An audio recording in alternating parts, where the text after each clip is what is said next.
verse 28. And Elohim has chosen the lowborn of the world and the despised and the ones that are not, that he might bring to nothing the ones that are, so that no flesh should boast in his presence. In other words, he's picked the ones that the world would look at as having less, not having more, not having the worldly standards of arriving and success and that kind of thing, so that he can show them, you think you know everything, you think you've accomplished everything, but you don't understand. So that's why it's not a surprise that when I counsel a lot of you, most of you, you struggle. Because he didn't pick the ones that have overcome all the struggles. He picked you so that you can learn how to overcome the struggles, but do it with his wisdom. He says here, so all of this is so no flesh should boast in his presence.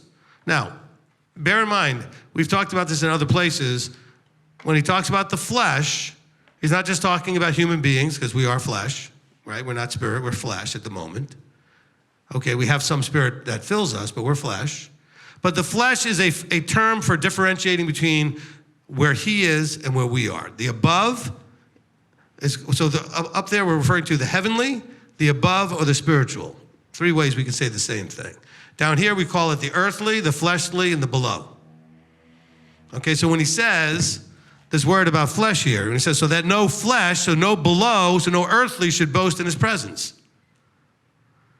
Because we're supposed to overcome the flesh. You know, I think Mark was bringing this up to me, or somebody brought it up to me last night, is that, you know, in the giving of the commandments, the people freak out and they say, whoa, whoa, whoa, whoa, whoa, we can't hear all of this. Moses, let him talk to you and you talk to us. Because it says we'll all die.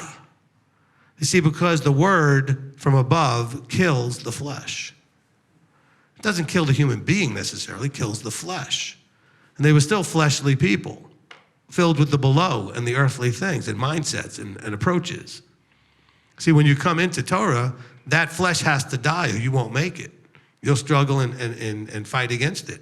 And you won't prosper in all your ways, so to speak, because it has to kill the flesh. But it says here, the flesh, he's saying that he did it this way so the flesh should not boast. So that boasting would be a fleshly, below, earthly sort of way to approach things. And of him you are in Messiah Yeshua, who became for us wisdom from Elohim, righteousness also, and set apartness and redemption, that as it has been written, he who boasts, let him boast in Yahweh. He who boasts, let him boast in Yahweh. So that quotes from Jeremiah chapter 9. Okay, let's go there. Jeremiah, Yirmiyahu chapter 9.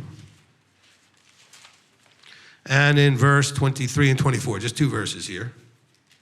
Thus said Yahweh, let not the wise boast in his wisdom, let not the mighty boast in his might, nor let the rich boast in his riches, but let him who boasts boast this, that he understands and knows me, that I am Yahweh, doing kindness, right ruling, and righteousness in the earth.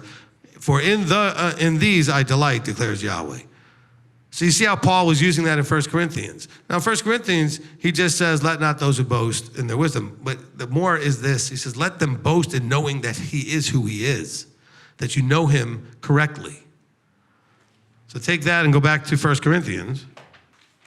All right, so in verse 31, all right, he says that it has been written, he who boasts, let him boast in Yahweh.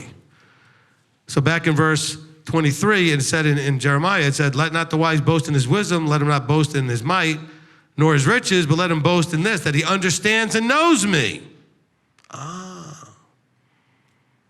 See, Paul knew all these verses, and he was teaching them to his students in the various congregations that he had authority over and had responsibility for.